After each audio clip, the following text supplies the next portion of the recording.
السلام علیکم ورحمۃ اللہ وبرکاتہ۔ پیارے بچوں، کیسے ہیں آپ سب؟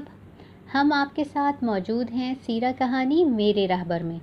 پچھلی قسط میں ہم نے آپ کو عمیر کی نبی صلی اللہ علیہ وآلہ وسلم سے ملاقات کا بتایا تھا۔ نبی صلی اللہ علیہ وآلہ وسلم نے عمیر سے فرمایا، سچ سچ بتاؤ کہ کیوں آئے ہو؟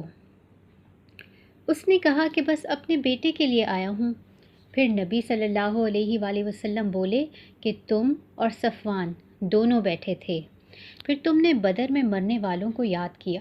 پھر تم نے کہا کہ میرے بیوی بچوں اور قرض کا مسئلہ ہے، ورنہ میں محمد کو قتل کر دیتا۔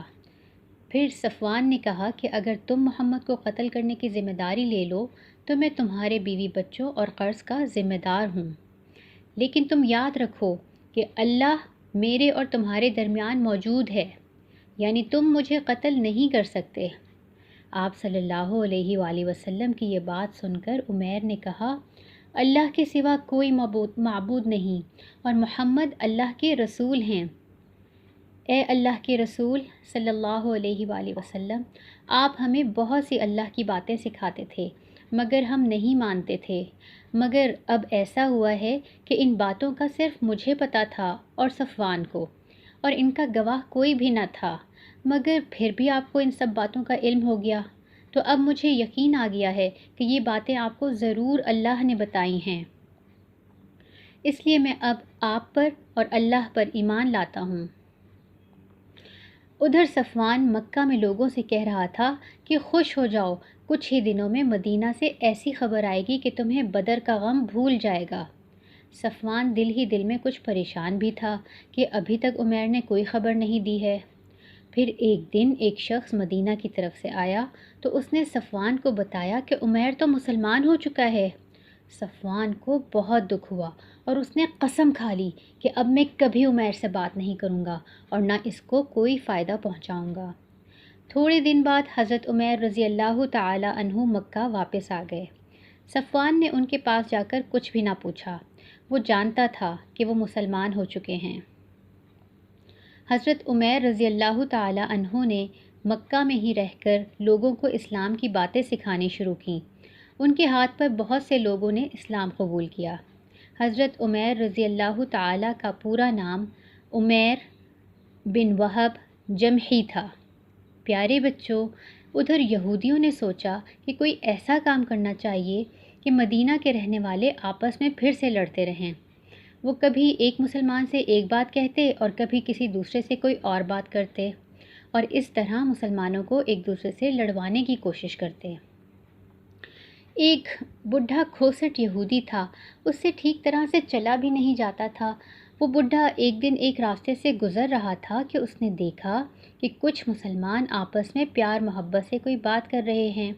یہ دیکھ کر وہ بڈھا یہودی جل اٹھا اور اس کو وہ وقت یاد آ گیا جب یہی لوگ آپس میں لڑتے مرتے مارتے رہتے تھے اور یہودیوں کو اس سے فائدہ پہنچتا تھا۔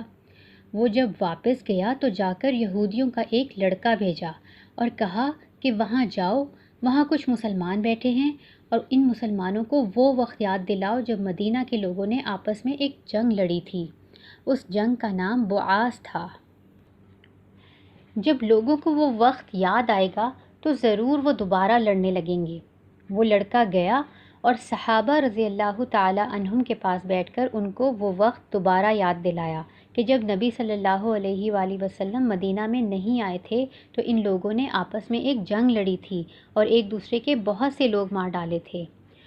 وہ جنگ یاد آتے ہی صحابہ رضی اللہ تعالی عنہم کے دلوں میں پرانی یادیں تازہ ہو گئیں اور کسی ایک نے کہا کہ چلو پھر سے لڑ کر دیکھ لیتے ہیں کہ کون بہادر ہے، لیکن لڑائی شروع ہونے سے پہلے ہی نبی صلی اللہ علیہ وآلہ وسلم کو کسی نے سارے معاملے کی اطلاع دے دی۔ پیارے نبی صلی اللہ علیہ وآلہ وسلم نے فوراً ہی وہاں پہنچ کر صحابہ رضی اللہ تعالی عنہم کو سمجھایا تو یہ لڑائی شروع ہونے سے پہلے ہی ختم ہو گئی۔ صحابہ سمجھ گئے کہ یہ تو شیطان نے ہمارے ساتھ چال چلی ہے۔ وہ رونے لگے اور ایک دوسرے سے بغل گیر ہو گئے اور اللہ تعالیٰ سے بھی معافی مانگ لی۔ اب مسلمانوں کے دشمنوں نے کھلم کھلا مسلمانوں کو تنگ کرنا شروع کر دیا۔ اب تک تو مسلمان یہ سب کچھ برداشت کر رہے تھے کیونکہ وہ چاہتے تھے کہ مدینہ میں امن رہے اور ہم سکون سے اللہ کا دین سیکھتے رہیں۔ پیارے بچوں، بنو قینقاع یہودیوں کے ایک قبیلے کا نام تھا۔ بنو قینقاع کے یہودی مدینہ کے اندر ہی رہتے تھے، یعنی ان کا محلہ مدینہ کے اندر ہی تھا۔ ان کا خیال تھا کہ بہت جلد مسلمانوں پر مکہ کے کافر حملہ کر کے ان کو ختم کر دیں گے۔ اب جب بدر میں مسلمان جیت گئے تو یہودیوں کو بہت سخت غصہ آیا اور انہوں نے سوچا کہ اب ہم مسلمانوں کا کوئی لحاظ نہیں کریں گے اور خود ہی ان کو تنگ کریں گے تاکہ یہ یہاں آرام سے نہ رہ سکیں۔ بنو قینقاع کے لوگ بڑے غنڈے قسم کے تھے۔ جب کوئی مسلمان ان کے قریب سے گزرتا تھا تو برے برے ناموں سے پکارتے تھے اور بہت برا بھلا کہتے تھے۔ مسلمانوں کو بہت دکھ ہوتا تھا۔ جہاں یہودی مسلمانوں کی عورتیں دیکھتے تو ان پر آوازیں کستے اور مسلمان عورتیں بھی ان کی وجہ سے دکھی ہو جاتی تھیں۔ پیارے نبی صلی اللہ علیہ وآلہ وسلم نے اب بنو قینقاع سے خود بات کرنے کا فیصلہ کیا۔ نبی صلی اللہ علیہ وآلہ وسلم نے بنو قینقاع کے لوگوں کو اکٹھا کیا اور ان کو سمجھایا کہ وہ اپنی حرکتوں سے باز آ جائیں، ورنہ جیسے مکہ کے لوگوں کو مار پڑی ہے ویسے ہی یہود کو بھی پڑے گی۔ مگر یہود وہ تو نبی صلی اللہ علیہ وآلہ وسلم کی بات سن کر بولے کہ آپ تو بدر میں جن سے لڑے ہیں وہ خود ہی بزدل تھے، ہم تو بہادر لوگ ہیں، اگر ہمارے ساتھ آپ نے لڑائی کی تو آپ کو معلوم ہو جائے گا۔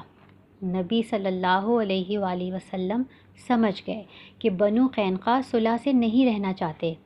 پھر بھی نبی صلی اللہ علیہ وآلہ وسلم نے مسلمانوں سے کہا کہ فی الحال بنو قینقاع کی باتوں پر صبر کریں اور دیکھیں کہ آگے اللہ تعالیٰ کیا کرتے ہیں۔ ایک دن ایک مسلمان عورت بنو قینقاع کے بازار میں کوئی چیز خریدنے گئی۔ بنو قینقاع کے یہودیوں نے اس کے ساتھ شرارت کی اور اس کا دوپٹہ کھینچ لیا۔ ایک مسلمان صحابی رضی اللہ تعالیٰ عنہ نے دیکھ لیا، ان کو سخت غصہ آیا اور انہوں نے غصے میں آ کر اس یہودی کو مار ڈالا جس نے یہ شرارت کی تھی۔ یہودیوں نے حملہ کر کے ان صحابی رضی اللہ تعالیٰ عنہ کو شہید کر دیا۔ اس واقعے کے بعد نبی صلی اللہ علیہ وآلہ وسلم نے ان سے جنگ کا فیصلہ کر لیا۔ پیارے بچوں، اس جنگ کی تفصیلات ہم جانیں گے سیرہ کہانی میرے رہبر کی اگلی قسط میں۔ آج کے لیے بس اتنا ہی۔ اپنا اور اپنے گھر والوں کا خیال رکھیں۔ فی امان اللہ۔ السلام علیکم ورحمۃ اللہ وبرکاتہ۔